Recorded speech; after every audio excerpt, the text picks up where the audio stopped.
Today we stand at the threshold of a new era. There are rapid technological advancements and ever-evolving societal needs. And behind all of this, the landscape of higher education is changing and needs to change and is undergoing a transformation that demands our attention. Today I'm going to talk about 3 fundamental changes that higher education needs to make and how community colleges are well positioned to move from the wings to center stage and really lead the next era of higher education. For a long time, it has been taken as a given that higher education is fundamentally important, right? It fosters individual growth and economic development. It helps meet societal needs and move progress forward. It's the cornerstone upon which innovation, critical thinking, and a skilled workforce are built.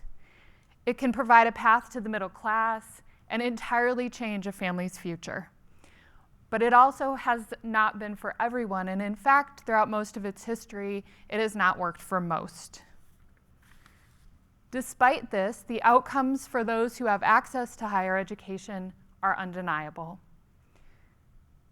Those with degrees beyond high school earn more throughout their lifetimes than those without. Men with bachelor's degrees earn approximately $900,000 more, and women $630,000 more. There's also a strong link between health and higher education. 60% of bachelor's degree holders say their health is excellent or very good, compared with just 43% of those with no higher education. Those with higher education also see higher job satisfaction. Most Americans with bachelor's or graduate's degrees think their job is a good fit for their talents and interests. There are other things that we normally don't think of as well. Higher education is linked to greater civic participation, everything from voting to volunteering. Higher education also impacts how much you interact with people in your community and how much trust you have in others and they have in you. These are incredible outcomes, but notice how they are framed. Almost all studies, articles, and narratives about higher education talk about bachelor's degrees only. Sometimes they'll talk about some college, but that usually means that you took a few classes that didn't culminate in a credential or a degree. Few of these articles or studies even consider the wide range of degrees, credentials, and certificates that are offered at community colleges today. While these slides demonstrate the valuable outcomes of higher education and why it's a worthwhile investment, it is also true that it is largely out of reach for many. State and federal support have declined while costs have risen. And even for those who can finance a bachelor's degree, that debt is likely to stick with them for life. The share of bachelor's degree recipients borrowing $40,000 or more doubled between 1995 and 2003, and then it doubled again between 2003 and 2011. Some of this cost, and for some other reasons, we've seen a decline in our shared understanding and belief that higher education is in fact valuable. Right now, only 36% of American adults have a great deal or quite a lot of confidence in higher education. That's down from 48% in 2018 and 57% in 2015. Now, this is political in some ways, but in others, it's the natural outcome of a pretty rigid system that has not served many. The traditional model of higher education is facing unprecedented challenges, and we're really seeing a reckoning for the fact that it's never been a good fit for so many. It's not just individuals who are changing their beliefs and perspectives about higher education. Employers facing workforce challenges are rethinking their degree requirements in a move known as down-credentialing or a degree reset. They're rethinking whether 4 years of study or the bachelor's degree is really the standard of what's required for most jobs, and in some cases realizing that a 2-year degree or another credential can fit the bill. In 2020, the White House announced limits on its use of educational requirements in favor of adopting a skills-based approach, and big companies like IBM have followed suit. IBM stripped bachelor's degree requirements from more than half of their US job postings in 2001. But we know that education beyond high school remains a critical tool for social and economic mobility and thriving economies. But it is also true that the traditional model of a four-year degree on campus must change. So, here are 3 ways that I think education must change to better serve people and communities today. First, it must be much more flexible, agile, and timely. The traditional model of education is a pretty rigid system. You graduate from high school in the spring, you start college in the fall, you go for 4, maybe 5 years. You have summers off, you do internships, you work, and adult life starts after that. Higher education needs to begin simultaneously with high school, and it needs to continue alongside other markers of adulthood. Technology changes and the rapid pace of change in careers mean that most people have a desire and a need to continue getting new skills and education throughout their lifetimes. Education is not over 4 years after high school and needs to continue. Second, education needs to be much more rooted in partnerships, work, and community. The traditional model of learning delivered from an expert in the field in a classroom lecture setting has never served many. Most of us learn best in the context in which we need to apply that learning. This requires partnerships with communities, industries, local governments, and many more. Students need to be able to test their new skills and knowledge in meaningful ways right away. And this means that we have to open the doors of education to allow many more people in to the educational experience with various kinds of backgrounds and expertise.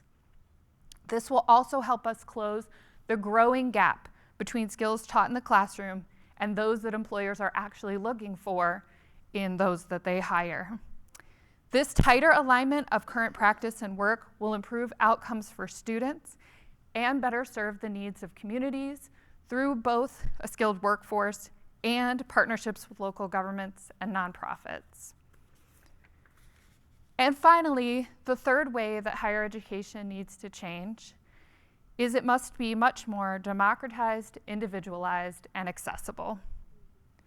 Education is not only for certain kinds of work or certain kinds of people. Education needs to be accessible to more people in more places, and we really need to overhaul our understanding of what it means to be educated and who can be educated. Education can no longer be a passive experience of receiving wisdom. That system is rooted in the traditional power dynamics of teacher and student. Educators today need to be facilitators of the exploration of knowledge and skill development. Students need to be much more accountable for forging their own educational path and creating the future they desire. But this requires a lot more transparency and a much stronger effort to make education more accessible. To be accessible, education must be affordable, and it has to be able to be accessed without taking on the levels of debt we see today. And without a change in state and federal investment, it will continue to be out of reach. So, this is where community colleges emerge as the linchpin of the future of education. Community colleges have a long history of offering a wide variety of opportunities throughout people's lives. Right now in Iowa, community college does begin in high school for most of our students, and it continues as long as they want it to. People can much more easily come in and out of their education in a community college system. Short-term credentials and other programs are a growing part of what they can access in timeframes that are not limited to semesters or weekday hours or all of the other things that have held some people back. This will serve more people throughout their lives. And an important way we can do that is through our non-credit programs. The average age of a traditional 2-year degree student is 20 years old, but the average age of students in non-credit programs is over 30. Non-credit programs include things like upskilling, retraining, industry credentials, literacy, and even just lifelong learning skills that people want to have to continue to grow and learn as an individual. Community colleges are well positioned to address the evolving skills gap. Their focus has long been on practical, hands-on training. They work hard to seamlessly align curricula with the demands of the job market, serving as agile and responsive hubs for developing the skills required for emerging professions. The integration of technology is another key to the future of higher education. And community colleges are used to adapting and making changes to serve their local economies. They've embraced online learning platforms, virtual classrooms, and technologies like simulation in the classroom. They're more accessible. This makes things more accessible and convenient for students, particularly those who may face geographical and time constraints. Partnerships between community colleges, industries, communities, nonprofit organizations will become even more crucial. These will provide for things like internships, apprenticeships, work-based learning, and real-world projects that help students to seamlessly transition to the workplace. And this symbiotic relationship not only benefits students, but it empowers local communities with a much more skilled and adaptive workforce. And of course, community colleges have long been champions of accessibility. We take everyone and meet them where they are. Community colleges are student-centered and student-ready, and this is how our higher education needs to look. And they will play an even more vital role in democratizing education, providing affordable and flexible learning opportunities that cater to the needs of a broad spectrum of students. The future of higher education is a canvas waiting to be painted with the brushstrokes of innovation and collaboration. We have to commit ourselves to creating a future that knows no bounds, where all walks of life can access quality learning experiences, and community colleges stand as beacons of opportunity and progress. But to do that, we have to change the conversation about higher education. Community colleges have to come out of the shadows and into the spotlight. We need to expand what we mean when we say college, and we need to center community colleges in narratives and research about higher education. For those of us who work in community colleges, we also need to own our vital role as leaders in the higher education system.